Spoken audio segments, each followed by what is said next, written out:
We're here on Washington Street at Downtown Crossing. It is still a very tense situation. You can see behind me the line of state police there with their helmets on and their batons out. And then a little further down, you see a group of protesters on the other side of yet another line of state police officers who have essentially shut down access here to Downtown Crossing. This group, these protesters, appear to be stragglers from the Black Lives Matter march that took place earlier today.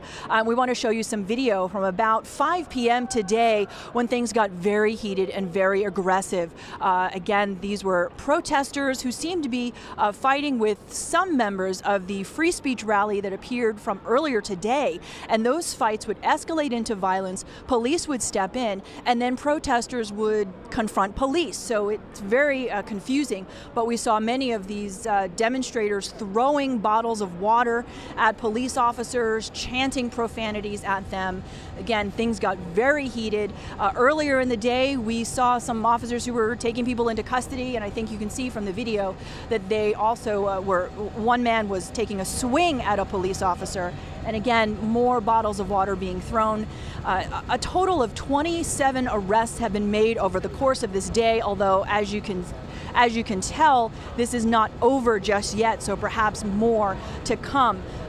Commissioner Evans, Mayor Walsh spoke earlier describing how the events of the day went. This press conference, though, at 4:30. Listen in. Overall, I thought the men and women of our department and all the other agencies who helped us performed really well. I think you've seen public order platoons come out. That was the plan. As you know, I was hoping we wouldn't have to bring them out, but I thought they did a good job moving that crowd. That's what they're trained for. Sometimes it doesn't look pretty, but that's what they're trained for. I want to thank all the people that came out to share that love, that message of love, not hate, to fight back on racism, to fight back on anti-Semitism, to fight back on the white supremacists that were coming to our city, on the Nazis that were coming to our city. I want to thank everyone that came here today.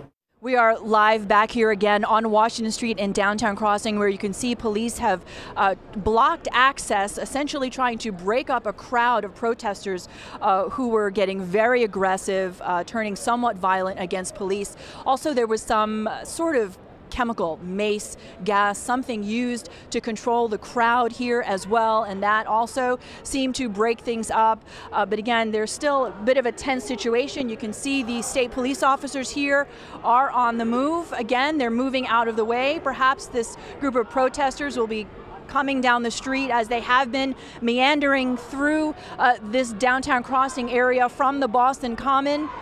Some of them yelling at police. The force has definitely ratcheted up here over the course of the hour and a half. We saw some of the Boston police officers on their bicycles earlier trying to create a barricade. They have since left, and now we've seen state police come in wearing much more protective gear and also carrying those batons, holding those batons out. So